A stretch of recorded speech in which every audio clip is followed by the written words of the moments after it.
میں تھے، تمہاری مدد کرنے کے لیے آسمان سے 1000 فرشتوں کو اللہ تعالیٰ نے بھیجا۔ اچھا، جب یہ فرشتوں کے اترنے کی جب یہ آیت نازل ہوئی، اللہ کے نبی کو اطمینان ہو گیا۔ آپ میدان جنگ میں آئے اور آپ نے صحابہ سے کہا سیہزم الجمع ویولون الدبر، کہ اے میرے صحابہ یہ لشکر ان قریب شکست کھائے گا، یہ کافروں کا لشکر، اور یہ پیٹ پھیر کر کے بھاگے گا۔ اور آپ نے اپنی مٹھی میں کنکریاں اٹھائیں اور کنکری کو اٹھا کر کے آپ نے کفار کے لشکر کی طرف پھینکا۔ اب ظاہر ہے ایک مٹھی آپ نے کنکری پھینکی، وہ کنکری کتنی دور تک جائے گی، لیکن اللہ تعالیٰ قرآن میں کہتا ہے وما رمیت اذ رمیت ولکن اللہ رمی، اے نبی جب آپ نے وہ کنکری پھینکی تھی، آپ نے نہیں پھینکی تھی، آپ نے صرف اپنی ہتھیلی سے پھینکی تھی، اپنی مٹھی سے۔ اس کنکری کو ہر کافر کی آنکھوں تک اور اس کے چہرے تک پہنچا کر کے ذلیل کرنے کا کام اللہ نے کیا۔ اے نبی وہ کنکری آپ نے نہیں، اللہ نے پھینکی تھی۔ اس کے بعد جب یہ جنگ شروع ہوئی اور فرشتوں کا جب لشکر، 2 بچوں کا نام آتا ہے، معاذ اور معوذ، 2 بچوں کا۔ ہمارے یہاں آج کل بچوں کے نام رکھنے کا بھی بڑا مسئلہ ہے۔ کل ایک رشتہ دار کے یہاں میں گیا تو چھوٹی بچی آئی، میں نے پوچھا اس کا نام کیا، بولے عنائزہ نام ہے۔ بھئی ہم لوگ 10 سال جامعہ سلفیہ میں پڑھے، ہم لوگ جو عربی زبان پڑھے اس میں عنائزہ کوئی لفظ ہی نہیں بنتا ہے۔ میں نے پوچھا یہ نام کہاں سے آپ نے رکھا، بولے انٹرنیٹ سے رکھا ہے۔ صحابہ کرام کے نام ہیں، صحابیات کے نام ہیں، بچوں کے نام اگر آپ صحابہ اور صحابیات کے نام پہ رکھیں تو ہو سکتا ہے نام کا اثر پڑتا ہے انسان کی سیرت پر، ضروری تو نہیں ہے لیکن پڑتا ہے اثر۔ تو یہ بہترین نام ہے معاذ اور معوذ۔ یہ 2 بیچارے بچے تھے، 12-13 سال کے بچے تھے۔ حالانکہ اللہ کے نبی نے منع کیا تھا بچوں کو جنگ میں جانے سے، آپ نے منع کیا تھا، مگر یہ ضد کر کے شامل ہوئے تھے۔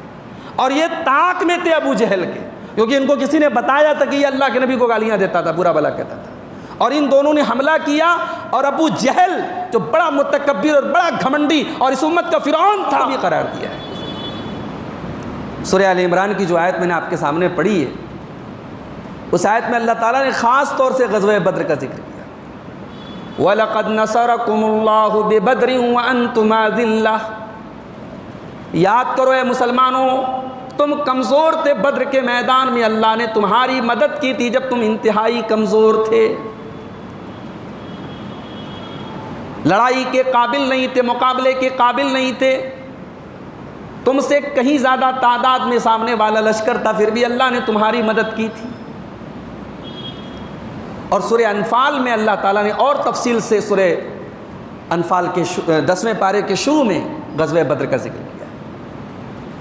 10واں پارہ بالکل کھولیے شروعات میں، وَاعْلَمُوا أَنَّمَا غَنِمْتُم مِّن شَيْءٍ فَأَنَّ لِلَّهِ خُمُسَهُ وَلِلرَّسُولِ وَلِذِي الْقُرْبَىٰ وَالْيَتَامَىٰ وَالْمَسَاكِينِ وَابْنِ السَّبِيلِ، اگر تم اللہ کے اوپر ایمان رکھتے ہو اور اللہ کی اس مدد کے اوپر ایمان رکھتے ہو، اللہ کی ان نشانیوں کے اوپر ایمان رکھتے ہو جو اللہ نے یوم الفرقان، فرقان کے دن، بدر کے دن اپنے بندے پر نازل کی تھی۔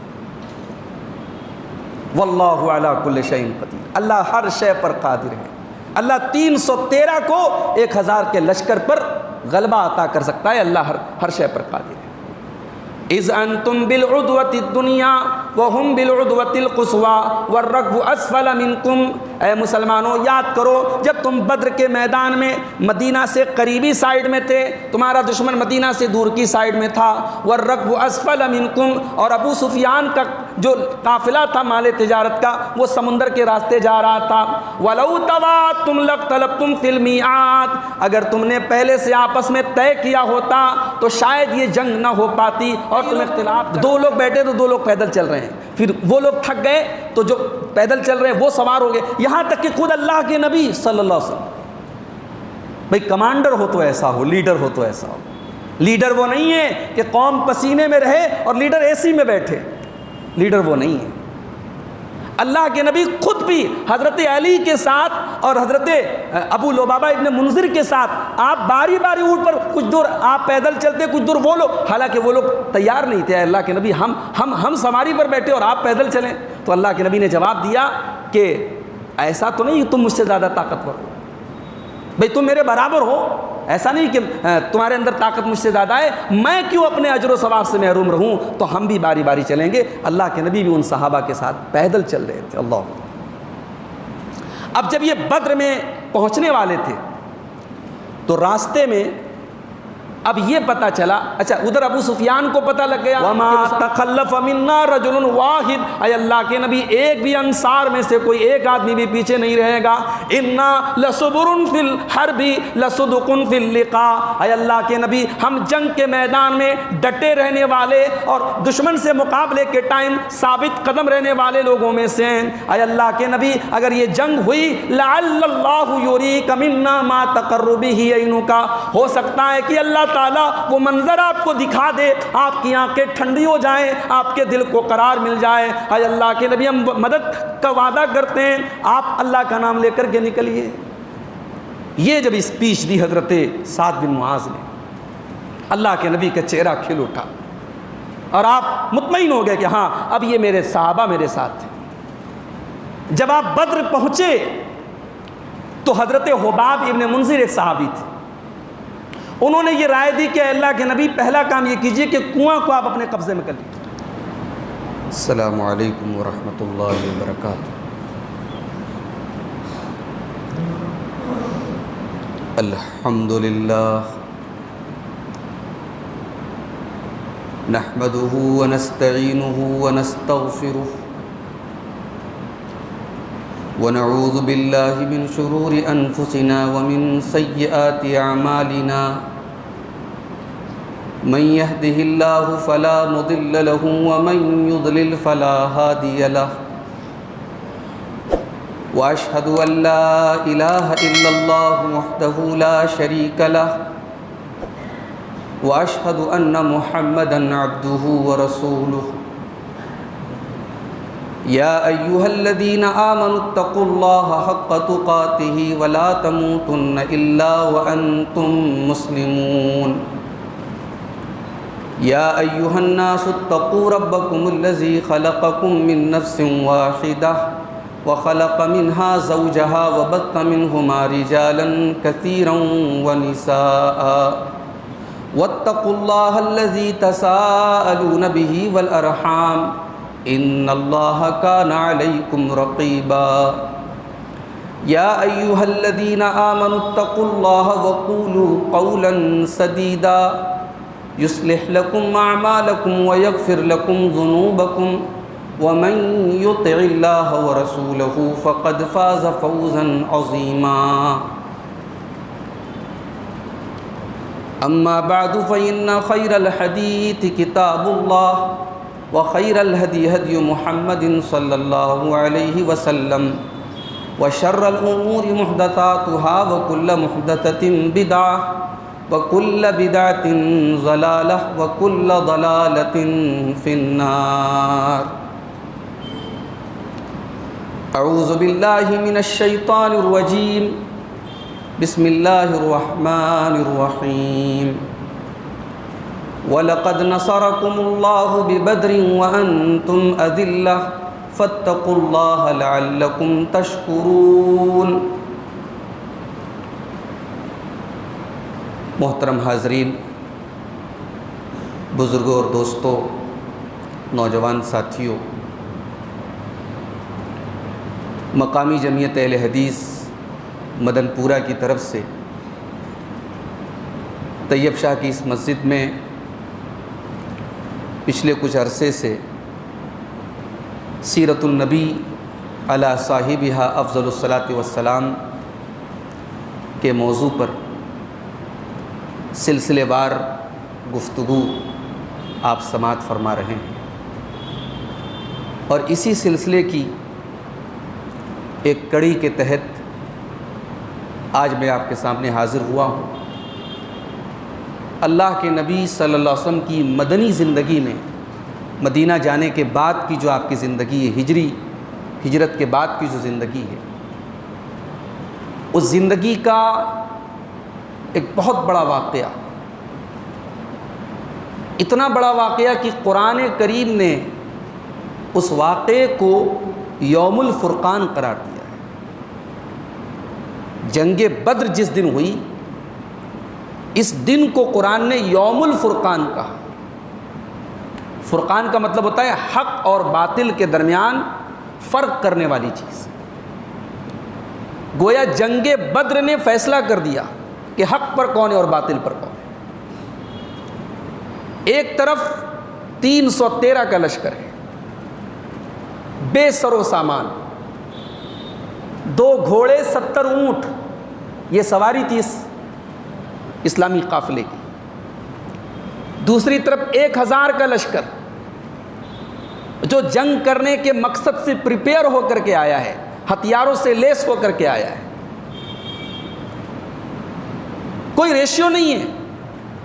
300 کے مقابلے میں 400 ہوتے تو چلو ایک مقابلہ ہے، یا 300 کے مقابلے میں 3 گنا زیادہ لشکر ہے۔ یعنی دنیاوی جنگوں کے اصول کے مطابق اگر دیکھا جائے تو یہ جنگ تو بنتی نہیں ہے، مقابلہ تو بنتا ہی نہیں ہے، پھر بھی مسلمان یہ جنگ جیت گئے۔ یہ اس غزوہ بدر کا بہت بڑا پہلو ہے۔ اسی لیے اللہ تعالیٰ نے جب مسلمانوں پر اپنی نعمتوں کو گنایا ہے قرآن میں، تو اپنی ان بڑی بڑی نعمتوں میں ایک نعمت غزوہ بدر کو بھی قرار دیا ہے۔ سورہ آل عمران کی جو آیت میں نے آپ کے سامنے پڑھی ہے، اس آیت میں اللہ تعالیٰ نے خاص طور سے غزوہ بدر کا ذکر کیا۔ وَلَقَدْ نَصَرَكُمُ اللَّهُ بِبَدْرٍ وَأَنْتُمْ أَذِلَّةٌ، یاد کرو اے مسلمانوں، تم کمزور تھے، بدر کے میدان میں اللہ نے تمہاری مدد کی تھی جب تم انتہائی کمزور تھے، لڑائی کے قابل نہیں تھے، مقابلے کے قابل نہیں تھے، تم سے کہیں زیادہ تعداد میں سامنے والا لشکر تھا، پھر بھی اللہ نے تمہاری مدد کی تھی۔ اور سورہ انفال میں اللہ تعالیٰ نے اور تفصیل سے سورہ انفال کے 10ویں پارے کے شروع میں غزوہ بدر کا ذکر کیا ہے۔ 10واں پارہ بالکل کھولیے شروعات میں، وَاعْلَمُوا أَنَّمَا غَنِمْتُم مِّن شَيْءٍ فَأَنَّ لِلَّهِ خُمُسَهُ وَلِلرَّسُولِ وَلِذِي الْقُرْبَىٰ وَالْيَتَامَىٰ وَالْمَسَاكِينِ وَابْنِ السَّبِيلِ، اے مسلمانوں جان لو تم جنگوں کے اندر جو بھی مال غنیمت حاصل کرتے ہو وہ اللہ کے لیے، اس کے رسول کے لیے، وَلِذِي الْقُرْبَىٰ اور رسول کے اہل بیت کے لیے، ان کے قریبی لوگوں کے لیے، وَالْيَتَامَىٰ یتیموں کے لیے، وَالْمَسَاکِین غریبوں کے لیے، وَابْنِ السَّبِیل اور ضرورت مند مسافروں کے لیے۔ ان کنتم آمنتم باللہ، اگر تم اللہ تعالیٰ کے اوپر ایمان رکھتے ہو، وما انزلنا علی عبدنا یوم الفرقان یوم التقى الجمعان، اگر تم اللہ کے اوپر ایمان رکھتے ہو اور اللہ کی اس مدد کے اوپر ایمان رکھتے ہو، اللہ کی ان نشانیوں کے اوپر ایمان رکھتے ہو جو اللہ نے یوم الفرقان، فرقان کے دن، بدر کے دن اپنے بندے پر نازل کی تھی۔ واللہ علی کل شیء قدیر، اللہ ہر شے پر قادر ہے۔ اللہ 313 کو 1000 کے لشکر پر غلبہ عطا کر سکتا ہے، اللہ ہر شے پر قادر ہے۔ اذ انتم بالعدوۃ الدنیا وهم بالعدوۃ القصوى والركب اسفل منکم، اے مسلمانوں یاد کرو جب تم بدر کے میدان میں مدینہ سے قریبی سائیڈ میں تھے، تمہارا دشمن مدینہ سے دور کی سائیڈ میں تھا، والركب اسفل منکم، اور ابو سفیان کا جو قافلہ تھا مال تجارت کا وہ سمندر کے راستے جا رہا تھا۔ ولو تواعدتم لاختلفتم فی المیعاد، اگر تم نے پہلے سے آپس میں طے کیا ہوتا تو شاید یہ جنگ نہ ہو پاتی اور تم اختلاف کر جاتے۔ وَلَٰكِن لِّيَقْضِيَ اللَّهُ أَمْرًا كَانَ مَفْعُولًا، لیکن اللہ تعالیٰ کو یہ کام کرنا تھا، یہ فیصلہ کرنا تھا، یہ کام ہونا تھا۔ لِيَهْلِكَ مَنْ هَلَكَ عَن بَيِّنَةٍ وَيَحْيَىٰ مَنْ حَيَّ عَن بَيِّنَةٍ، تاکہ جو مرے وہ دلیل کو دیکھ کر کے مرے اور جو زندہ ہو وہ دلیل کو دیکھ کر کے زندہ رہے۔ یہ ہے بدر کی لڑائی کا مقصد۔ بدر کی لڑائی دلیل تھی ایمان کی، اللہ تعالیٰ کی توحید کی، اللہ کی حقانیت کی، مسلمانوں کے دین کی سچائی کی دلیل تھی۔ اب بدر کے بعد اگر کوئی اپنے کفر پر ڈٹا ہے، اس کا مطلب کہ وہ دلیل کو دیکھ کر کے دلیل کا انکار کر رہا ہے۔ تو بدر کی جو یہ لڑائی ہے میرے بھائی، میں تو خاص طور سے اپنے نوجوانوں سے کہنا چاہتا ہوں کہ بھائی تھوڑا سا وقت نکالو، اسٹڈی کرو، مطالعہ کرو۔ آج ہماری قوم کی جو حالت ہے، ہمیں تو خاص طور سے اللہ کے نبی کے غزوات کے بارے میں پڑھنا چاہیے۔ یہ کوئی معمولی جنگیں نہیں تھیں، یہ اس کائنات کی تاریخ کی سب سے عظیم جنگیں تھیں۔ جن کے کمانڈر، جن کے قائد اور جن کے لیڈر اللہ کے پیارے حبیب تھے صلی اللہ علیہ وسلم، اور جن جنگوں میں شامل ہونے والے اس روئے زمین پر نبیوں کے بعد سب سے نیک لوگ تھے صحابہ کرام، جو جنگ کے میدان میں جاتے تھے تو یہ سوچ کر کے جاتے تھے کہ ہمیں زندہ نہیں لوٹنا ہے۔ ابھی میں مثالیں پیش کروں گا غزوہ بدر کی، آپ دیکھیے صحابہ کرام نے کتنے جی جان سے یہ جنگ لڑی تھی۔ ایک تو ہوتا ہے سامنے لشکر زیادہ ہے تو آدمی کا مورل تو پہلے ڈاؤن ہو جاتا ہے، حوصلہ پہلے ہی پست ہو جاتا ہے، یہاں الٹی بات ہے۔ بدر کے پہلے اللہ کے نبی نے صحابہ کرام سے جو ڈسکشن کیا تھا، جو مشورہ کیا تھا، وہ بھی دیکھنے کے لائق ہے، پڑھنے کے لائق ہے۔ تو اللہ کے رسول کی پوری سیرت تو اپنے آپ میں پڑھنے کے لائق ہے، مطالعے کے لائق ہے۔ اللہ کے رسول کے غزوات الگ سے پڑھنے کے لائق۔ ان غزوات کے اندر، ان جنگوں کے اندر ہمارے لیے بڑی نصیحت ہیں۔ اپنے نوجوانوں سے کہنا چاہوں گا کہ آپ وقت نکالیے اور سیرت کی کتابوں سے اللہ کے نبی کے غزوات کو پڑھیے۔ جنگ بدر کیوں ہوئی، کب ہوئی اور کیسے ہوئی، یہ 3 سوال ہیں۔ بدر اصل میں مکہ اور مدینہ کے درمیان ایک پانی کے چشمے کا یا کنویں کا نام تھا، اور یہ مدینہ سے تقریباً 165 کلومیٹر تھا، اور یہ جو جنگ ہوئی تھی یہ 17 رمضان کو سوموار کے دن ہوئی تھی، سن 2 ہجری کو۔ یہ جنگ کیوں ہوئی تھی؟ اصل میں جب مسلمان مدینہ پہنچے تو مکہ کے کفار ابھی بھی چین سے نہیں بیٹھے۔ ان کے لیے بڑی تکلیف کی بات تھی کہ یہ کمزور لوگ، یہ لوٹے پیٹے لوگ، ان کو ایک سہارا مل گیا، ان کو ایک ڈیفنس مل گیا، ان کو ایک ٹھکانہ مل گیا، اب یہ آرام سے رہ رہے ہیں۔ تو وہ چین سے نہیں بیٹھے مکہ کے کفار۔ ہجرت کے بعد بھی مسلمانوں کے خلاف ان کی سازشیں، ان کی کاروائیاں چل رہی تھی، چھٹ پٹ واقعات ہو رہے تھے۔ اور مدینہ کے اندر جو منافقین کا ایک ٹولہ تھا عبداللہ ابن ابی کا اور اس کے ساتھیوں کا، ان کی طرف سے بھی ان کو سپورٹ مل رہا تھا مکہ کے کافروں کو، کیونکہ عبداللہ ابن ابی جو تھا یہ اس چکر میں تھا کہ مدینہ کا سردار بنے گا، اور اللہ کے نبی صلی اللہ علیہ وسلم جب آئے تو اسے اپنی سرداری اور اپنی کرسی ڈوبتی ہوئی نظر آئی، تو عبداللہ ابن ابی کٹر دشمن بن گیا اللہ کے نبی کا، مگر مصلحتاً اس نے اپنے آپ کو اسلام کا دشمن شو نہیں کیا، اپنے آپ اس نے بظاہر اسلام قبول کر لیا، کلمہ پڑھ لیا، مگر اندر سے وہ اور اس کی پوری ایک جماعت، اس کا پورا ایک گروپ، وہ اندر مسلمانوں کے خلاف کام کر رہا تھا۔ انہی حالات میں اللہ کے نبی کو پتہ چلا کہ ایک مال تجارت سے لدا ہوا قافلہ ابو سفیان رضی اللہ تعالیٰ عنہ، ابھی مسلمان نہیں ہوئے تھے، ابھی کافر تھے، وہ لے کر کے ملک شام سے مکہ آ رہے ہیں۔ اس زمانے میں مکہ سے شام کی تجارت ہوتی تھی، اور مکہ سے شام کے راستے میں مدینہ بھی پڑتا تھا، روٹ وہی تھا۔ اللہ کے نبی نے صحابہ کرام سے مشورہ کیا کہ ہمیں مکہ کے کافروں کو اکنامیکل کمزور کرنے کے لیے، ان کے اوپر اقتصادی حملہ کرنے کے لیے اس قافلے کے مال کو حاصل کرنا ضروری ہے۔ اب یہاں اگر کسی کو یہ لگتا ہے کہ صاحب یہ تو غلط ہے، ابو سفیان اگر اپنا قافلہ لے کے جا رہے تھے، تجارت کا قافلہ، تو اللہ کے نبی اور صحابہ کرام اس قافلے کو لینے کیوں جا رہے تھے؟ وہ ان کا مال تو نہیں تھا، یہ تو لوٹ مار ہو گئی، یہ تو چوری ہو گئی۔ ایسا نہیں ہے۔ مکہ کے مہاجرین جو مدینہ پہنچے تھے، ان کا مال، ان کا گھر بار، ان کی پراپرٹی تمام کی تمام ناجائز طریقے سے مکہ کے کافروں نے اپنے قبضے میں کر کی تھی۔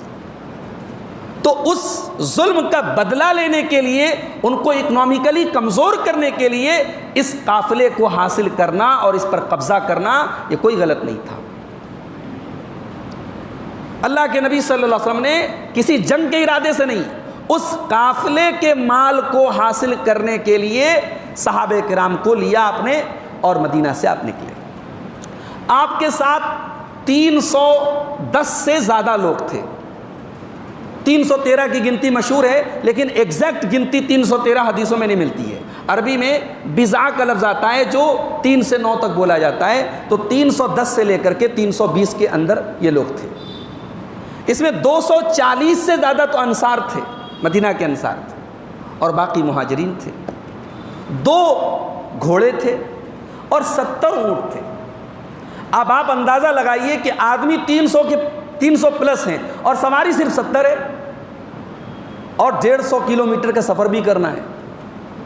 اب یہ سفر کیسے ہوا ہوگا؟ اللہ ہو، مکہ سے مدینہ سے اللہ کے نبی جب نکلے بدر کے لیے تو آپ اور آپ کے صحابہ ان 70 اونٹوں کی سواری باری باری کر رہے تھے۔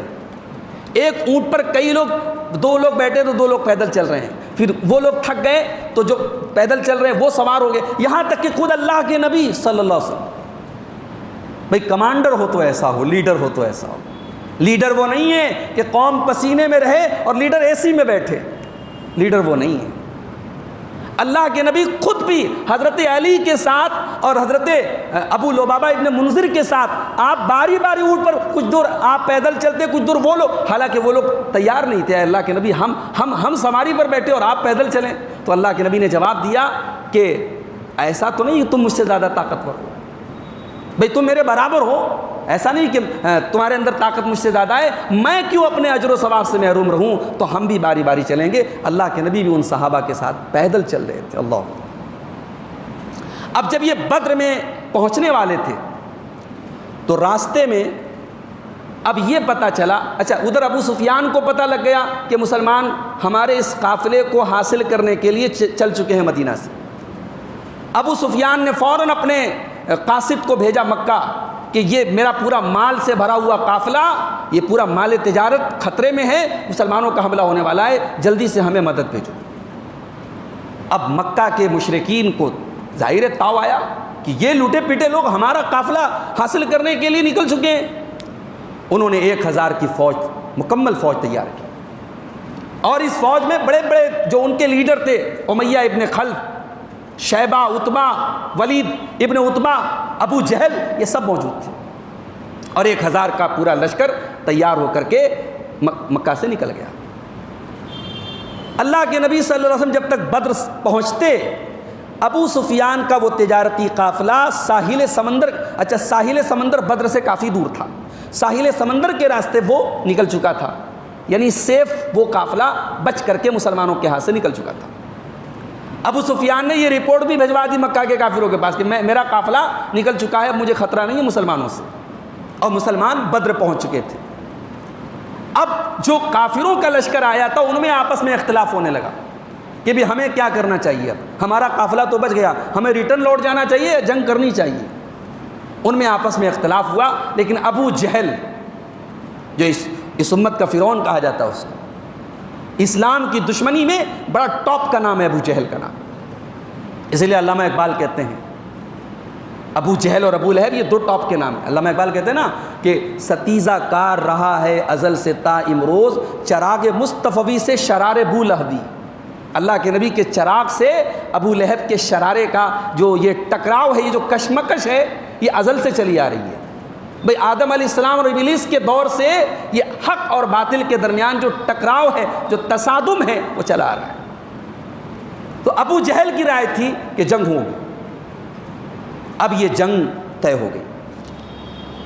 اب مسلمان یہ ایکسپیکٹ کر کے گھر سے نہیں نکلے تھے کہ ہمیں جنگ کرنا ہے، وہ تو اس قافلے کے لیے نکلے تھے۔ اب جب جنگ کی بات آئی تو اللہ کے نبی صلی اللہ علیہ وسلم نے ایسا نہیں کہ صحابہ کو جھونک دیا کہ چلو جنگ کرنا ہے، آپ نے صحابہ کی میٹنگ بلائی اور آپ نے صحابہ کے سامنے یہ پورا معاملہ رکھا، اور آپ نے یہ بھی بتا دیا اب اللہ کی بھی منشا یہ کہ جنگ ہونی چاہیے۔ اب صحابہ کرام میں پہلے مہاجرین میں سے حضرت ابوبکر صدیق کھڑے ہوئے، انہوں نے خطبہ دیا اور لوگوں کو ابھارا جنگ کے اوپر۔ پھر حضرت عمر کھڑے ہوئے، انہوں نے لوگوں کو ابھارا۔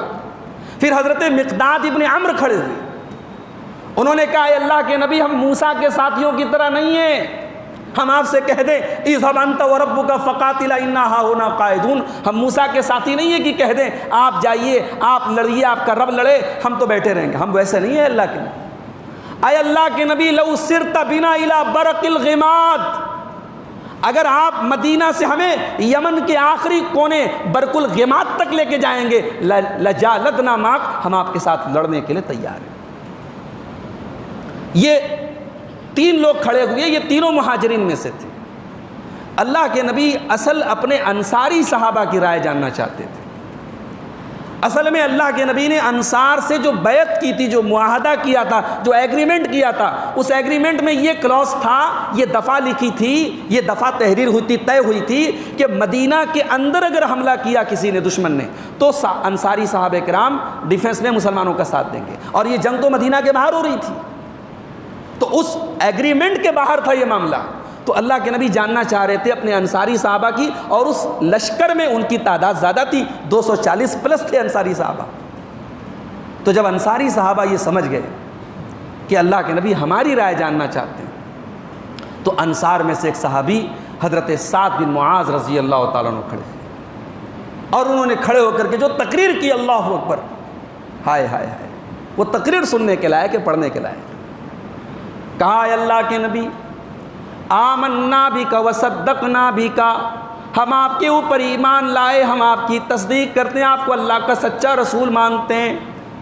اے اللہ کے نبی، جب ہم نے آپ سے ایگریمنٹ کر لیا، ہم نے آپ سے وعدہ کر لیا کہ ہر حال میں آپ کی مدد کریں گے، مدینہ کے اندر بھی آپ کی مدد کریں گے، مدینہ کے باہر بھی اگر جنگ کے حالات آ گئے، اے اللہ کے نبی ہم پیچھے رہنے والوں میں سے نہیں ہیں۔ لو استعرضت بنا فی ھذا البحر، اے اللہ کے نبی اگر آپ ہمیں سمندر کے اندر لے کر کے چلیں اور سمندر میں آپ داخل ہو جائیں کہ سمندر کے اندر کوئی فوج ہمیں اس سے لڑنا ہے، لخذنا معک، تو ہم آپ کے ساتھ سمندر کے اندر بھی داخل ہونے کے لیے تیار ہیں۔ وما تخلف منا رجل واحد، اے اللہ کے نبی ایک بھی انصار میں سے کوئی ایک آدمی بھی پیچھے نہیں رہے گا۔ انا لصبر فی الحرب لصدق فی اللقاء، اے اللہ کے نبی ہم جنگ کے میدان میں ڈٹے رہنے والے اور دشمن سے مقابلے کے ٹائم ثابت قدم رہنے والے لوگوں میں سے ہیں۔ اے اللہ کے نبی اگر یہ جنگ ہوئی، لعل اللہ یریک منا ما تقر بہ عینک، ہو سکتا ہے کہ اللہ تعالیٰ وہ منظر آپ کو دکھا دے، آپ کی آنکھیں ٹھنڈی ہو جائیں، آپ کے دل کو قرار مل جائے۔ اے اللہ کے نبی ہم مدد کا وعدہ کرتے ہیں، آپ اللہ کا نام لے کر کے نکلیے۔ یہ جب اسپیچ دی حضرت سعد بن معاذ نے، اللہ کے نبی کا چہرہ کھل اٹھا اور آپ مطمئن ہو گئے کہ ہاں اب یہ میرے صحابہ میرے ساتھ تھے۔ جب آپ بدر پہنچے تو حضرت حباب ابن منذر ایک صحابی تھے، انہوں نے یہ رائے دی کہ اللہ کے نبی پہلا کام یہ کیجئے کہ کنواں کو آپ اپنے قبضے میں کر لیجئے، جو وہاں بدر کا کنواں ہے، اور وہ ہمارے پیچھے ہو، دشمن اس سے دور رہے۔ اچھا، حضرت حباب ابن منذر نے جب یہ رائے دی تو رائے دینے کے پہلے انہوں نے ایک بات کہی، وہ بڑی غور کرنے کی بات۔ انہوں نے کہا اے اللہ کے نبی یہ جو آپ نے پڑاؤ ڈالا ہے یہ اللہ کی طرف سے فکس ہے یہ جگہ، یا جنگ کی تدبیر کے اور جنگی اسٹریٹجی کے حساب سے ہم اس کو چینج بھی کر سکتے ہیں؟ اللہ کے رسول نے کہا نہیں، چینج بھی کر سکتے ہیں، کوئی فکس نہیں ہے اللہ کی طرف سے۔ تو حضرت حباب بن منذر نے کہا کہ کنواں ہمارے پیچھے رہے گا۔ اب اس کے بعد لوکیشن تیار ہو گئی جنگ کی۔ مسلمان جو تھے یہ پورب سائیڈ میں تھے اور دشمن پچھم سائیڈ میں تھا۔ صبح جب جنگ شروع ہوئی تو دشمنوں کے سامنے سورج تھا، یہ بھی اس اسٹریٹجی کا ایک حصہ تھا کہ سامنے سورج رہے گا تو دشمن کو لڑنے میں ہم سے دقت آئے گی۔ اس حساب سے یہ لوکیشن پوری تیار ہو گئی۔ لڑائی کے پہلے اللہ کے نبی صلی اللہ علیہ وسلم سارے صحابہ کی ذمہ داریوں کو آپ نے سونپ دیا کہ کون فوج میں کہاں رہے گا، کس کی جگہ کہاں ہے، سب کی پوزیشن آپ نے طے کر دی پہلے سے۔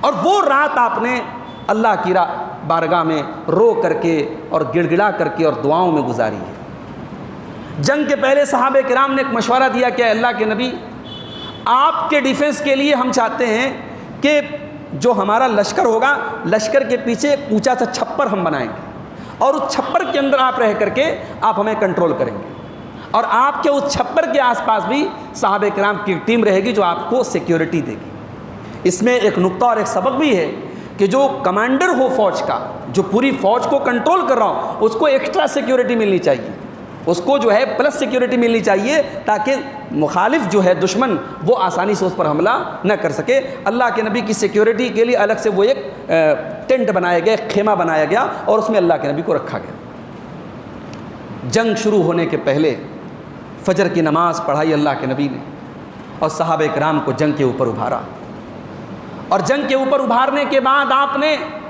اللہ کی بارگاہ میں رونا شروع کیا، اور وہ جو دعا کے الفاظ ہیں میرے بھائی، وہ الفاظ پڑھو تو رونگٹے کھڑے ہو جاتے ہیں۔ اللہم انجز لی ما وعدتنی، اے اللہ جو وعدہ تو نے مجھ سے کیا اس وعدے کو پورا فرما۔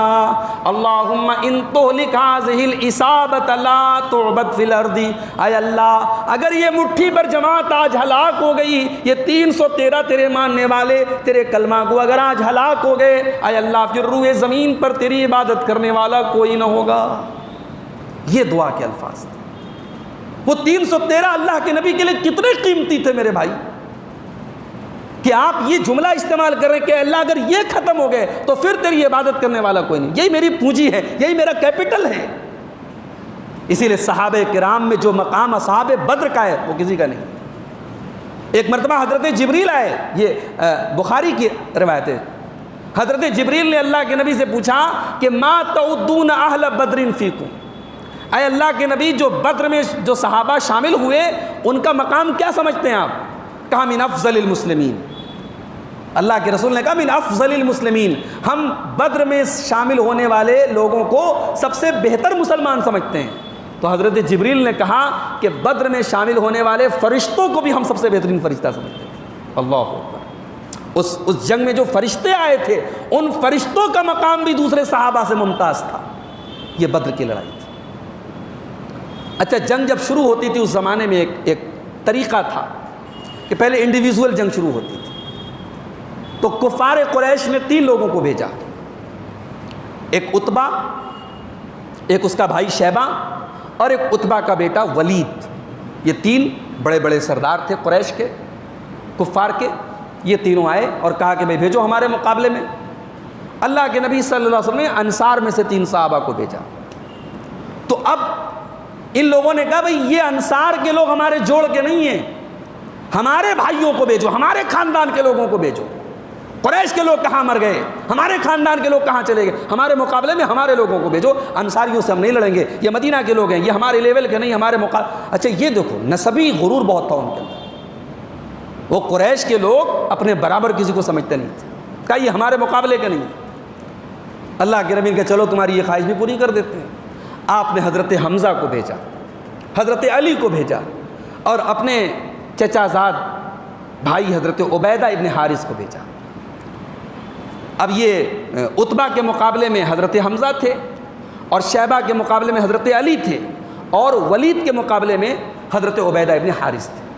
تینوں نے مقابلہ کیا، حضرت حمزہ نے عتبہ کا کام ختم کیا، حضرت علی نے شیبہ کا کام ختم کیا، اور عبیدہ ابن حارث اور ولید کے درمیان مقابلہ ہوا۔ دونوں نے ایک دوسرے پر حملہ کیا، اور اس کے پہلے کی حضرت عبیدہ کے اوپر وہ اور حملہ کرے، حضرت علی نے آگے بڑھ کر کے اس کا ولید کا بھی کام ختم کر دیا، لیکن حضرت عبیدہ زخمی ہو گئے، ان کو میدان جنگ کے باہر لے کے جایا گیا۔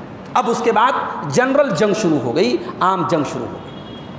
اب جب یہ جنگ شروع ہوئی تو اب قرآن کریم کی وہ آیتیں آپ اپنے سامنے رکھیے جس میں اللہ تعالیٰ نے جنگ کے دوران فرشتوں کے اترنے کا ذکر کیا ہے۔ اللہ تعالیٰ فرماتا ہے سورہ انفال کی آیت نمبر 9 میں، استستغیثون ربکم فاستجاب لکم انی ممدکم بألف من الملائکۃ مردفین۔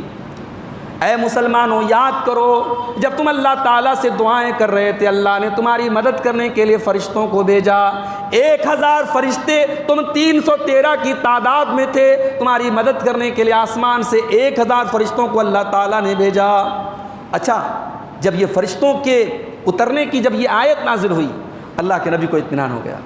آپ میدان جنگ میں آئے اور آپ نے صحابہ سے کہا سیہزم الجمع ویولون الدبر، کہ اے میرے صحابہ یہ لشکر ان قریب شکست کھائے گا، یہ کافروں کا لشکر، اور یہ پیٹ پھیر کر کے بھاگے گا۔ اور آپ نے اپنی مٹھی میں کنکریاں اٹھائیں اور کنکری کو اٹھا کر کے آپ نے کفار کے لشکر کی طرف پھینکا۔ اب ظاہر ہے ایک مٹھی آپ نے کنکری پھینکی، وہ کنکری کتنی دور تک جائے گی، لیکن اللہ تعالیٰ قرآن میں کہتا ہے وما رمیت اذ رمیت ولکن اللہ رما۔ اے نبی جب آپ نے وہ کنکری پھینکی تھی، آپ نے نہیں پھینکی تھی، آپ نے صرف اپنی ہتھیلی سے پھینکی تھی، اپنی مٹھی سے۔ اس کنکری کو ہر کافر کی آنکھوں تک اور اس کے چہرے تک پہنچا کر کے ذلیل کرنے کا کام اللہ نے کیا۔ اے نبی وہ کنکری آپ نے نہیں، اللہ نے پھینکی تھی۔ اس کے بعد جب یہ جنگ شروع ہوئی اور فرشتوں کا جب لشکر اترا تو اللہ قرآن میں کہتا ہے وَمَا جَعَلَهُ اللَّهُ إِلَّا بُشْرَى وَلِتَطْمَئِنَّ بِهِ قُلُوبُكُمْ، اے مسلمانوں ہم نے فرشتوں کو اس لیے بھیجا تاکہ تم خوش ہو جاؤ اور تمہارے دلوں کو اطمینان مل جائے۔ بھئی یہ بھی اللہ تعالیٰ کا ایک نظام ہے۔ اللہ تعالیٰ چاہتا تو جنگ ہوتی ہی نہ، کفار کے سر اپنے آپ کٹ جاتے، تلواریں اپنے آپ چلنے لگتی، مگر اللہ تعالیٰ کی جو مدد آتی ہے نا وہ بھی اسباب کے ذریعے آتی ہے، اسباب کے ذریعے آتی ہے۔ بھئی حضرت جبریل علیہ السلام کے پر میں اتنی طاقت ہے، وہ اپنا پر مار دے تو سارا دشمن جل کے راکھ ہو جائے، مگر یہاں باقاعدہ فرشتے اتر کر انسانوں کی طرح لڑ رہے ہیں۔ یہ اللہ تعالیٰ کے نظام کا ایک حصہ ہے۔ اللہ تعالیٰ کی مدد بھی اترتی ہے تو اسباب کی شکل میں اترتی ہے۔ اور جنگ بدر سے ایک سبق ہمیں یہ بھی ملتا ہے، اللہ کی مدد ضرور آئے گی مگر ہاتھ پر ہاتھ دھر کے بیٹھنے سے نہیں آئے گی۔ یہ جنگ ہوئی، صحابہ کرام گئے، 14 صحابہ کرام شہید بھی ہوئے، مقابلہ ہوا، جان و مال کی قربانی پیش کی گئی، اور اس کے بعد اللہ کی طرف سے فرشتے آئے۔ یہ نہیں، اللہ نے یہ نہیں کہا مسلمانوں تم سائڈ ہو جاؤ ہمارے فرشتے آ رہے ہیں لڑیں گے، نہیں، یہ نہیں، یہ اللہ کا نظام نہیں ہے، اللہ کا قانون یہ نہیں۔ تو فرشتے اتر کر کے مسلمانوں کی مدد کرتے ہیں۔ آگے اللہ نے فرمایا اذ یوحی ربک الی الملائکۃ انی معکم فثبتوا الذین آمنوا سألقی فی قلوب الذین کفروا الرعب فاضربوا فوق الاعناق واضربوا منهم کل بنان۔ فرشتوں کو اللہ نے حکم دیا مارو ان کافروں کی، ان کی گردنیں مارو، ان کے جوڑوں پر حملہ کرو، اور مسلمانوں کے دلوں میں اطمینان پیدا کرو، اور ان کفار کے دلوں میں روب و دبدبہ ڈال دو، دشمن کا ڈر ڈال دو۔ یہ بھی بہت بڑی بات ہے۔ غزوہ بدر کے پہلے جو رات تھی اس رات بارش ہوئی تھی، اور وہ جو بارش ہوئی اللہ نے کہا امانتن، وہ بارش تمہارے دلوں کو اطمینان دینے کے لیے، تمہارے دلوں کو سکون دینے کے لیے اتری تھی، اور دشمن کے لیے وہ کمزوری کا سبب بن کر کے اتری تھی۔ تو اصل چیز جو ہوتی ہے نا وہ انسان کا حوصلہ ہوتا ہے۔ تعداد، دشمن کی تعداد چاہے ہم سے زیادہ ہو، اگر ہمارا حوصلہ مضبوط ہے تو ہم جنگ جیت سکتے ہیں، اور دشمن کی تعداد ہم سے کم ہو اور ہمارا حوصلہ پہلے پست ہو تو ہم جیتی جنگ ہار سکتے ہیں۔ بدر کی لڑائی میں یہ چیز بھی ہمیں دیکھنے کو ملتی ہے کہ اللہ فرشتوں سے کہہ رہا ہے کہ ہمارے ایمان والے بندوں کے دلوں میں اطمینان پیدا کرو اور کافروں کے دل میں روب و دبدبہ ڈالو۔ اچھا، اس جنگ میں شیطان بھی شامل تھا۔ اسی سورہ انفال میں آگے اللہ نے کہا کہ شیطان بھی شامل تھا، اور شیطان کافروں سے کہہ رہا تھا میں تمہارے ساتھ ہوں، اور جب دیکھا کہ جنگ کا پانسا پلٹ رہا ہے تو بھاگا، ایڑیوں کے بل بھاگا، پیچھے پلٹ کے بھاگا اور کہا کہ میں تم سے بری ہوں، برات کا اظہار کرتا ہوں۔ تو شیطان کی دوستی نہ آخرت میں کام آئے گی نہ دنیا میں کام آئے گی۔ دنیا میں بھی شیطان ذلیل ہی کرتا ہے، شیطان کا ساتھ دینے والا اور شیطان کے راستے پہ چلنے والا دنیا میں بھی ذلیل ہوتا ہے۔ جنگ بدر میں شیطان نے سپورٹ کا ساتھ دیا، وعدہ کیا تھا، مدد کا وعدہ کیا تھا، لیکن چھوڑ کر کے کافروں کو بھاگ گیا۔ اس جنگ کا نتیجہ کیا نکلا؟ 70 مشرکین مارے گئے اور 14 صحابہ کرام شہید ہوئے، اور ان 70 مشرکین میں قریش کے بڑے بڑے سردار تھے، جیسا کہ میں نے کہا ابو جہل۔ اچھا، ابو جہل کو کس نے مارا تھا؟ 2 بچوں کا نام آتا ہے، معاذ اور معوذ، 2 بچوں کا۔ ہمارے یہاں آج کل بچوں کے نام رکھنے کا بھی بڑا مسئلہ ہے۔ کل ایک رشتہ دار کے یہاں میں گیا تو چھوٹی بچی آئی، میں نے پوچھا اس کا نام کیا؟ بولے عنائزہ نام ہے۔ بھئی ہم لوگ 10 سال جامعہ سلفیہ میں پڑھے، ہم لوگ جو عربی زبان پڑھے اس میں عنائزہ کوئی لفظ ہی نہیں بنتا ہے۔ میں نے پوچھا یہ نام کہاں سے آپ نے رکھا؟ بولے انٹرنیٹ سے رکھا ہے۔ صحابہ کرام کے نام ہیں، صحابیات کے نام ہیں، بچوں کے نام اگر آپ صحابہ اور صحابیات کے نام پہ رکھیں تو ہو سکتا ہے نام کا اثر پڑتا ہے انسان کی سیرت پر، ضروری تو نہیں ہے لیکن پڑتا ہے اثر۔ تو یہ بہترین نام ہے، معاذ اور معوذ۔ یہ 2 بیچارے بچے تھے، 12-13 سال کے بچے تھے۔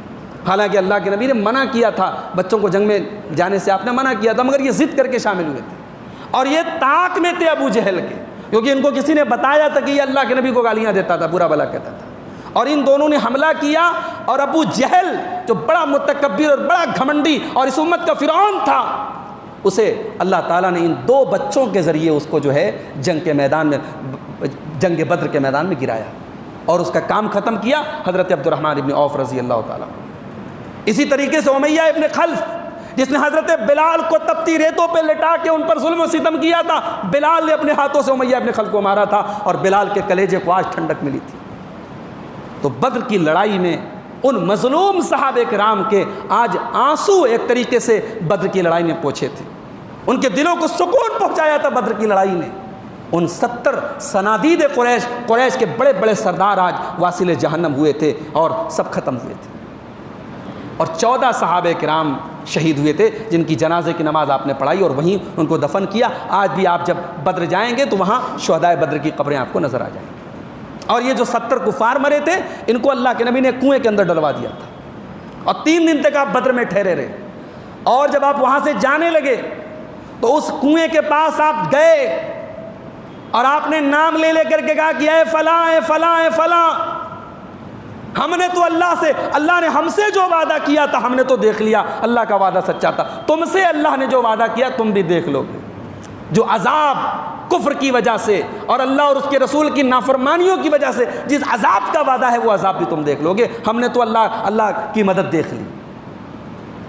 اچھا، بدر کے پہلے اللہ کے نبی نے باقاعدہ لوکیشن بتا دی تھی کہ فلاں یہاں مرے گا، فلاں یہاں مرے گا، فلاں یہاں مرے گا، اور جس کا نام لے لے کر کے آپ نے جہاں لوکیشن بتائی تھی وہ وہی مرا تھا بدر کے میدان۔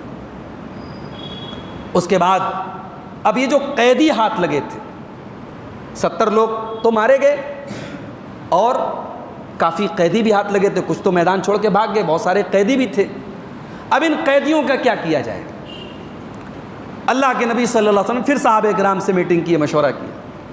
اچھا، اللہ کے نبی مشورہ کر رہے ہیں، ہمارے یہاں بڑا مسئلہ ہے صاحب، چھوٹے چھوٹے کاموں میں ہم مشورے نہیں کرتے، ڈکٹیٹرشپ چلتی ہے ہمارے یہاں۔ مجھے کہنے کی اجازت دیجیے، آج گھروں کا نظام برباد ہوا ہے ہماری اس ڈکٹیٹرشپ کی وجہ سے۔ کتنے گھروں میں باپ کی ڈکٹیٹرشپ سے بچے خراب ہو رہے ہیں، کتنے گھروں میں ساس کی ڈکٹیٹرشپ سے بہوؤں کا معاملہ خراب ہو رہا ہے۔ مسائل ڈکٹیٹرشپ سے حل نہیں ہوتے، مسائل تاناشاہی سے حل نہیں ہوتے، مسائل مشورے سے حل ہوتے ہیں۔ جنگ کا معاملہ ہے، اللہ کے نبی سے زیادہ جینیس کون تھا صحابہ کرام میں؟ مگر اللہ کے نبی قدم قدم پر صحابہ کرام سے مشورہ کر رہے ہیں، ان کے مشورے قبول کر رہے ہیں۔ بھئی حباب ابن منذر نے مشورہ دیا کہ ہم کنویں کو اپنے قبضے میں کر لیں، کنویں کو پیچھے کر لیں، اللہ کے نبی نے فوراً ان کے مشورے کو قبول کیا۔ تو ڈکٹیٹرشپ نہیں تھی۔ اللہ نے قرآن میں اپنے نبی سے کہا وَشَاوِرْهُمْ فِي الْأَمْرِ، اے نبی آپ صحابہ کرام سے مشورہ کیجیے۔ آج ہمارے یہاں بڑا مسئلہ ہے میرے بھائی، آج ہم چیزوں کو ضد کے ساتھ، انانیت کے ساتھ، ڈکٹیٹرشپ کے ساتھ چلانا چاہتے، نہیں چل سکتی چیزیں۔ ڈکٹیٹرشپ کے ساتھ آپ لوگوں کا دل کبھی نہیں جیت سکتے، لوگوں کا دل محبت، پیار اور مشورے سے ہی جیتا جا سکتا ہے۔ آپ نے مشورہ کیا صحابہ کرام سے کیا کیا جائے؟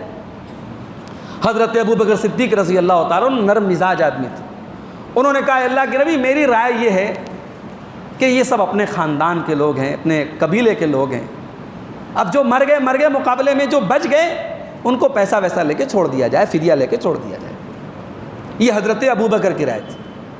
حضرت عمر کی رائے اس سے بالکل الٹ تھی، انہوں نے کہا نہیں ہے اللہ کے نبی، آپ یہ مت بھولیے یہ صنادید قریش ہیں، یہ لیڈرز آف کفار ہیں، انہوں نے ہمیں ہمارے گھروں سے نکالا ہے اور آج بھی یہ ہمارے کٹر دشمن ہیں، ان کو چھوڑیں گے ہم تو یہ کل پھر ہمارے لیے خطرہ بنیں گے، لہٰذا میرا مشورہ تو یہ ہے کہ ان کو قتل کر دیا جائے، ان کو ختم کر دیا جائے، ان کو چھوڑیں گے ہمارے لیے رزق باقی رہے گا، ہمارے لیے خطرہ باقی رہے گا۔ اللہ کے نبی صلی اللہ علیہ وسلم نے حضرت ابو بکر صدیق کی رائے کو پسند کیا اور ان قیدیوں کو فدیہ لے کر کے، عوض لے کر کے چھوڑ دیا۔ لیکن اللہ تبارک و تعالیٰ نے حضرت عمر کی رائے کی تائید میں قرآن کی آیت نازل کی، ما کان لنبی ان یکون لہ الاسریٰ، کہ نبی کے لیے جائز نہیں ہے کہ ان کے پاس ما کان لنبی ان یکون لہ اسریٰ حتی یسقن فی الارض تریدون عرض الدنیا واللہ یرید الآخرہ، کہ اے مسلمانوں، اے میرے نبی، ان قیدیوں کو چھوڑنے کا حق آپ کو نہیں تھا، آپ لوگ دنیا کے مال کو طلب کر رہے تھے، اور اللہ تبارک و تعالیٰ آخرت کو چاہتا ہے، جب تک زمین میں کفر کی طاقت کو ختم نہ کر دیا جائے قیدیوں کو چھوڑنے کا کوئی تک نہیں بنتا تھا۔ اچھا، ان قیدیوں سے جو فدیہ لیا گیا وہ بھی ان کی حیثیت کے حساب سے لیا گیا کسی سے زیادہ لیا گیا، کسی سے کم لیا گیا، کوئی دینے کے لائق نہیں ہے تو اس کو اس شرط پر چھوڑا گیا کہ تم انصار کے بچوں کو لکھنا سکھاؤ۔ مدینہ کے جو انصار کے بچے ہیں ان کو لکھنا، ان کو رائٹنگ سکھاؤ گے، وہاں لکھنے پڑھنے کا ماحول کم تھا، کہ ان کو لکھنا سکھا دو تم کو چھوڑ دیا جائے گا۔ حضرت عباس اللہ کے نبی کے چچا تھے، بعد انصاری صحابہ کرام نے کہا کہ آپ کے چچا ہیں، ان کو بغیر پیسہ لیے چھوڑ دیا جائے۔ اللہ کے نبی کا نہیں، یہ ناانصافی ہم نہیں کر سکتے، عدل ہوگا، جو سب سے فدیہ لیا جائے گا ان سے بھی لیا جائے گا۔ تو اس طریقے سے قیدیوں کا معاملہ ہوتا ہے۔ اچھا، اس کے بعد مال غنیمت کا مسئلہ آیا، جو دشمن سے مال حاصل ہوا تھا اس مال کا کیا کیا جائے۔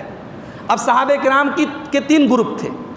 کچھ وہ لوگ تھے جو جنگ کے بعد مال غنیمت کو اکٹھا کر رہے تھے، کچھ وہ لوگ تھے جو اللہ کے نبی کے ڈیفینس میں کھڑے تھے، اور کچھ وہ لوگ تھے جو دشمن کا پیچھا کر رہے تھے، اور ہر گروپ کا دعویٰ تھا کہ مال غنیمت ہمارا ہے۔ اللہ کے نبی کا دفاع کرنے والے کہہ رہے تھے صاحب ہم تو قافلے کے جو کمانڈر ہیں، جو لیڈر ہیں، ان کا دفاع کر رہے تھے، اس مال پر تو ہمارا حق ہے۔ اور جو دشمن کا پیچھا کرنے گئے تھے انہوں نے کہا ہم تو دشمن کو کھدیڑنے گئے تھے، ہمارا حق ہے۔ اور جو مال غنیمت کو جن لوگوں نے اکٹھا کیا انہوں نے کہا ہمارا حق ہے۔ تو یہ جب آپس میں اختلاف ہونے لگا تو اللہ تعالیٰ نے سورہ انفال کی پہلی آیت نازل کی، یسألونک عن الانفال، اے نبی لوگ آپ سے سوال کرتے ہیں مال غنیمت کے بارے میں، قل الانفال للہ والرسول، آپ کہہ دیجئے کہ وہ مال غنیمت اللہ کے اور اس کے رسول کے حکم کے حساب سے بٹے گا، فاتقوا اللہ، تو تم اللہ سے ڈرتے رہو، واصلحوا ذات بینکم، اور آپس میں صلح صفائی کے ساتھ رہا کرو، واطیعوا اللہ ورسولہ، اور اللہ اور اس کے رسول کی اطاعت کرتے رہو، ان کنتم مؤمنین، اگر تم اللہ کے اوپر ایمان رکھتے ہو۔ اللہ کے نبی نے وہ سارا مال غنیمت اس میں 1/5 کو چھوڑ کر کے جو بیت المال میں چلا گیا، باقی جو 4 حصے تھے وہ آپ نے تمام صحابہ جو جنگ بدر میں شامل تھے ان کے درمیان ایکول برابر آپ نے تقسیم کر دیا۔ اس میں 9 صحابہ کرام ایسے تھے جو بدر کی لڑائی میں شامل نہیں ہوئے تھے، مگر اللہ کے نبی نے ان کو کسی خاص ذمہ داری کوئی سونپی تھی اس لیے وہ شامل نہیں ہوئے تھے، تو اللہ کے نبی نے ان کا بھی حصہ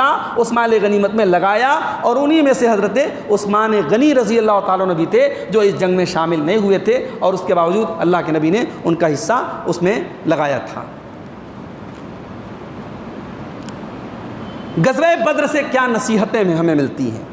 آئیے اس جنگ سے حاصل ہونے والی کچھ نصیحتوں کو اپنے سامنے ہم رکھتے ہیں۔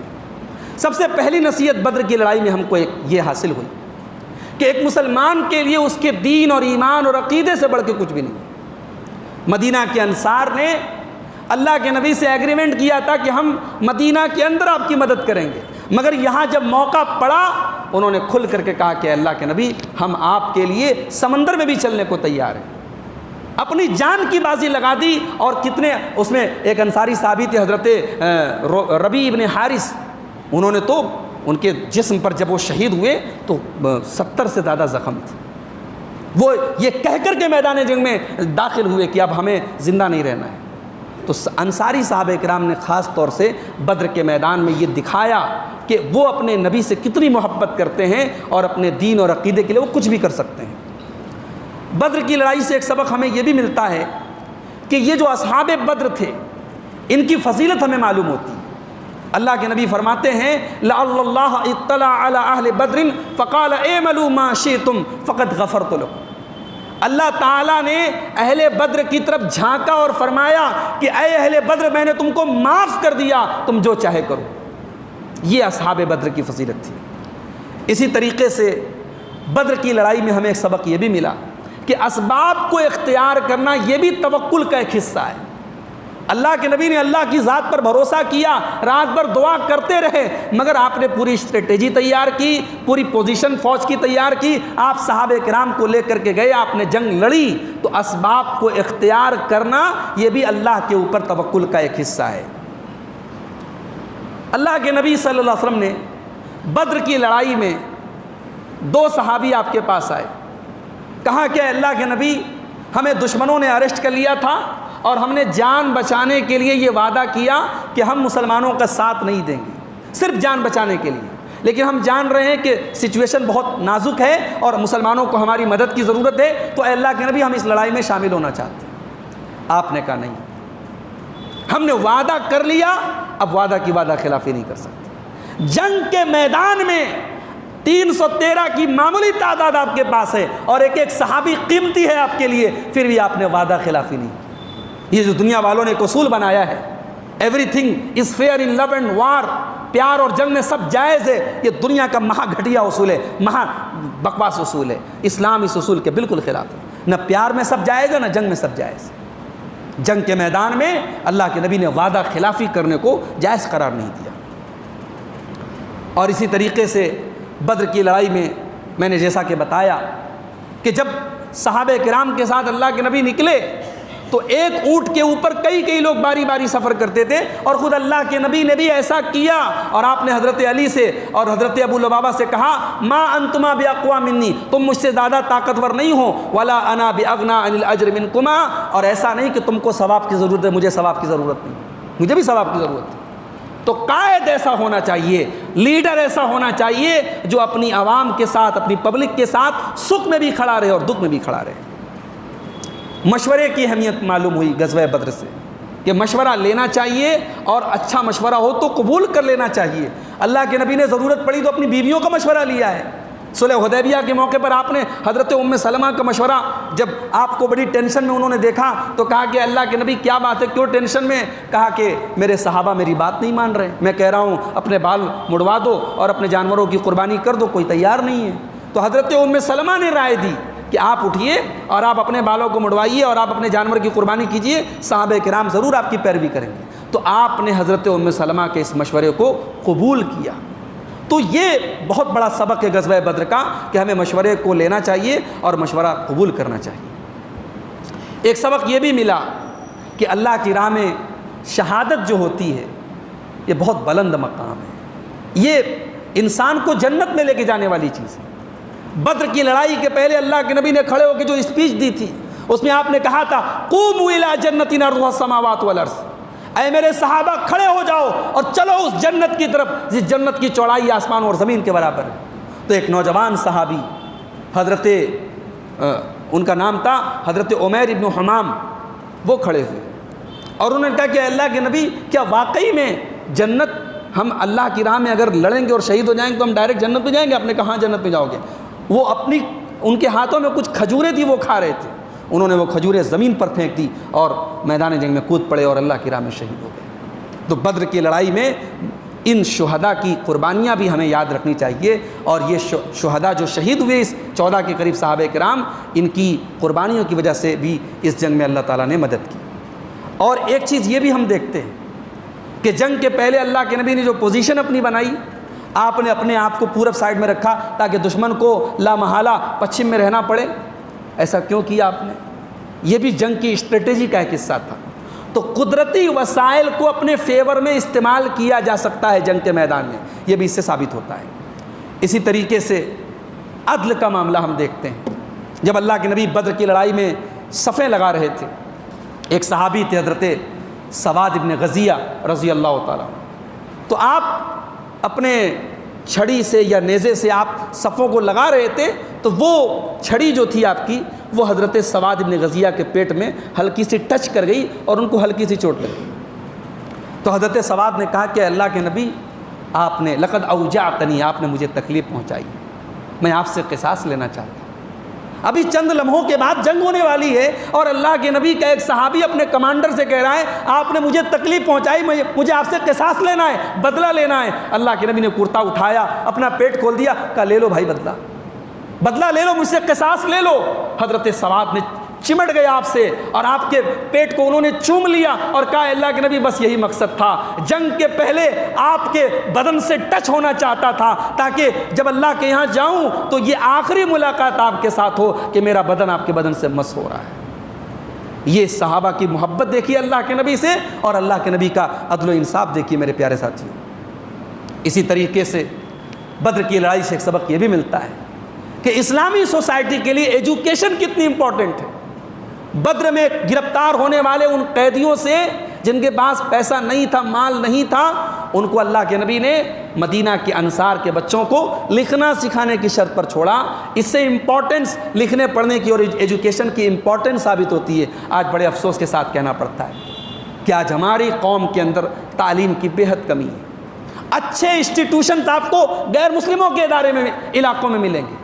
مسلمان لڑکے اور لڑکیاں کوچنگ کرنے کہاں جا رہے ہیں؟ کفار اور مشرکین کے علاقے میں جا رہے ہیں. جو آج ہم لوگ بولتے ہیں نا لڑکیاں ہماری مرتد کیوں ہو رہی ہیں؟ بھئی آپ کے پاس ڈھنگ کے اسکول نہیں ہیں, آپ کے پاس ڈھنگ کے کالجز نہیں ہیں, تو آپ کے بچے جب اس کلچر میں جائیں گے جہاں اسلام نام کی, ایمان نام کی, توحید نام کی کوئی چیز نہیں ہے, اور انہی لڑکے لڑکیوں کے ساتھ اٹھنا بیٹھنا چلنا پھرنا سب ہو رہا ہے. اور پھر لڑکیوں کو ہمارے یہاں ویسے بھی گھر میں دین سکھانے والا کون ہے؟ ہمارے یہاں ماؤں کا بھی وہی حال ہے.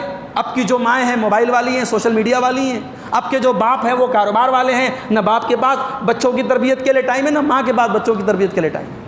تو یہ لڑکیاں اگر مرتد ہو رہی ہیں تو اس میں کہیں نہ کہیں میرے بھائیوں ہمارا یہ جو ماحول ہے وہ ذمہ دار ہے کہ ہمارے علاقوں میں تعلیمی اداروں کی بےحد کمی ہے. تو تعلیم پر ہم فوکس کریں. غزوہ بدر کا ایک سبق ہمیں یہ بھی ملتا ہے. اور ایک آخری چیز یہ ہے میرے بھائیوں کہ بدر کی جو یہ لڑائی ہوئی اس میں اللہ تعالیٰ کی طرف سے مدد آئی. یہ بہت بڑا سبق ہے کہ مدد اللہ کی طرف سے آتی ہے, ہمارے آپ کے بس کی بات نہیں ہے. انسان کو کبھی اپنے قوت بازو پر نہیں اکڑنا چاہیے, کسی طاقتور کو اپنی طاقت پر نہیں اکڑنا چاہیے, کسی ظالم کو اپنے ظلم کرتے وقت اپنی طاقت پر نہیں اکڑنا چاہیے. اللہ کا قانون رہا ہے, اللہ جب اپنی مدد اتارتا ہے تو حضرت موسیٰ کی ایک معمولی سی لاٹھی اژدہا بن جاتی ہے. لاٹھی دنیا میں ہزاروں لاکھوں لاٹھیاں ہیں, مگر وہی لاٹھی جب اللہ حکم دیتا ہے کہ اے موسیٰ پانی پر مارو تو پانی میں راستہ بن جاتا ہے. تو کم من فئۃ قلیلۃ غلبت فئۃ کثیرۃ باذن اللہ. جب اللہ کی مدد آتی ہے تو چھوٹے چھوٹے لشکر بڑے بڑے لشکروں پر غالب آ جاتے ہیں. اسی لیے اللہ تعالیٰ نے جب جنگ بدر کا ذکر کیا فرمایا کہ ومن نصر الا من عند اللہ, ومن نصر الا من عند اللہ, کہ مدد تو حقیقت میں اللہ کی طرف سے آتی ہے. ان اللہ عزیز حکیم, اللہ تعالیٰ بہت طاقتور ہے, حکمت والا ہے. تو یہ جنگ بدر کے چند واقعات تھے اور اس سے متعلق چند نصیحتیں آپ کے سامنے رکھی گئیں.